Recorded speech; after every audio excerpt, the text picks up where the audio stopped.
Odds are when you first move to London, you're not gonna have a flat to move into right away. So where do you stay? Thankfully, there are some great places to stay all around London, no matter what your price point or where you wanna be. Welcome to another installment of my Moving to London series. If you're interested in moving to London and you would like a free checklist to assist you with that move, wait until the end of the video for more information. So without further ado, here are a few options for accommodations when you first arrive to London after your big move.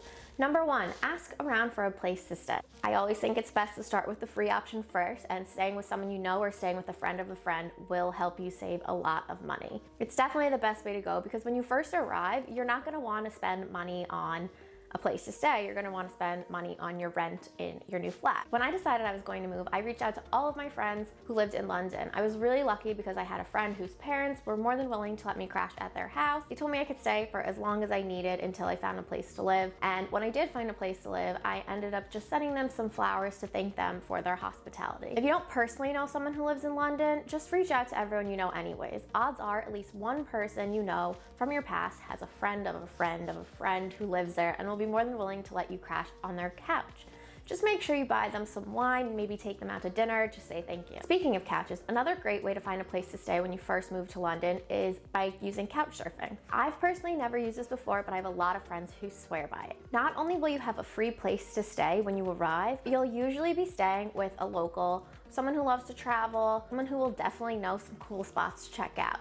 So that means that before you're even settled in London and moved in, you'll know some cool local spots from your hosts. Number three, Airbnb. Airbnbs are great because there are so many different price points available on the site. Whether you're looking for an entire flat to stay in for a few weeks while you look for your forever home, or you're just looking for a room to sleep in while you spend your days flat hunting, you can absolutely find something in your own price range. Another great feature of Airbnb is that you can search by neighborhood, and this is really helpful if you're already aware of the area that you want to live in. That makes viewing apartments and flats so much easier, and you'll even be able to explore your new area before you find a permanent place to live. And when you find your new digs, it won't be a pain in the ass to move your stuff from one place to the next. Number four, hostels. Hostels are another awesome pick for places to stay when you first move to London. Like Airbnbs, there are lots of price points for different budgets. If you're interested in saving money, book into the biggest mixed dorm you can find. If you don't want to spend as much as you would on a hotel, you could always book into a private room. There are also tons of rooms and prices in between the mixed dorm and the private room.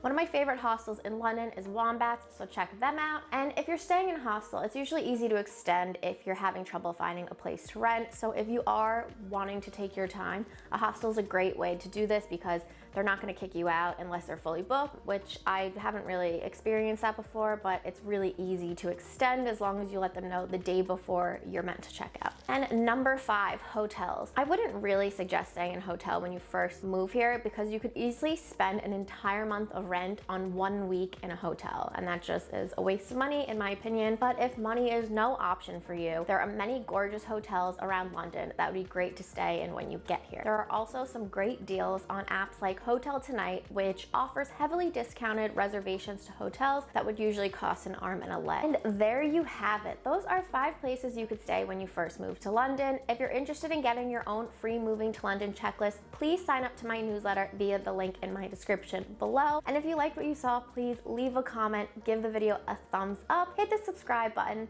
And if you have any videos that you'd like me to do, any questions you have, please leave them in the comments, and I will see you soon. Bye.